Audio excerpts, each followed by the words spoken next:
ప్రభు అయిన యేసుక్రీస్తు మధునామంలో మీ అందరికీ ఉదయకాలం శుభములు తెలియజేస్తూ ఉన్నానండి. ఈరోజు దేవుని వాగ్దానం యాకోబు రాసిన పత్రిక 4వ అధ్యాయం 10వ వచనం.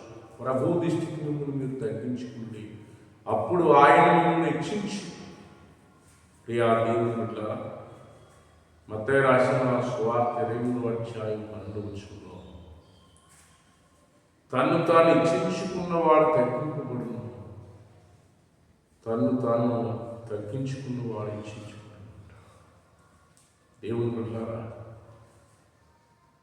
ఇశ్రాయేలు దేశానికి మొదటి రాజు అయినటువంటి సౌలు గర్విష్ఠుడిగా జీవించి దావీదుని బలహీనపరచాలని, దావీదుని అంతమొందించాలని ఎన్నో ప్రయత్నాలు చేశాడు. కానీ దేవుని వాక్యం సెలవిస్తుంది, దావీదు అంతకంతకు వర్ధిల్లును. తగ్గింపు జీవితాన్ని కలిగిన దావీదు అంతకంతకు వర్ధిల్లాడు. విసపు చూపుచుకున్న బలహీనపరచాలని, అంతమొందించాలని రాజ్యాధికారాన్ని కలిగినటువంటి సౌలు కుటుంబం అంతకంతకి నీరసిపోయింది, దిగజారిపోయింది.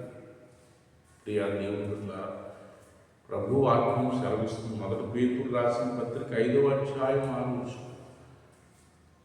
దేవుడు తగిన కాలమందు రక్షించినట్లు ఆయన బలిష్టమైన చేతుల కింద దీన మనసుకులై ఉంటాడు. దేవుడు ఒక సమయం ఉంది, నీ జీవితం ఒక అద్భుతాన్ని ఆయన జరిగిస్తాడు. ఆ సమయం కొరకు నువ్వు కనిపెట్టుకు దేవుడి సంఘంలో ఓర్పుతో సహనంతో నువ్వు కనిపెట్టుకున్నట్లయితే దేవుడికి తగిన సమయం ముందు ఆయన నిశ్చిస్తాడు. గంట కుప్పం నుండి దేవుడు లేవనెత్తినటువంటి మహాదేవుడు ఉన్నతమైన స్థానంలో ఏర్పాటు చేసుకుంటాడు. అలాంటి మహాదేవుడు మనం కలిగి దేవుడు నుండి మీ కుటుంబాలు కాలం ఆయన హెచ్చించి ఆశీర్వదిస్తాడు. ప్రార్థన మహాపరిశుద్ధులు వెళ్ళి తండ్రి ఉది కాలం దీనులైన వారు లేవనెత్తుతారని వాగ్దానం చేస్తారు.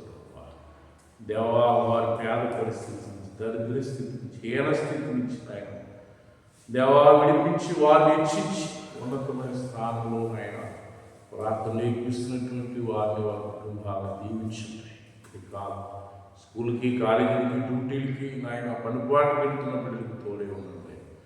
నాయన నీకు వందనాలు. నాయన ప్రార్థన నేర్పిస్తున్నటువంటి వారి కుటుంబాలు వారి అక్కరను తీర్చు. ఎవరైనా అనారోగ్యం ఉంటే వారిని ముట్టి స్వస్థపరచు.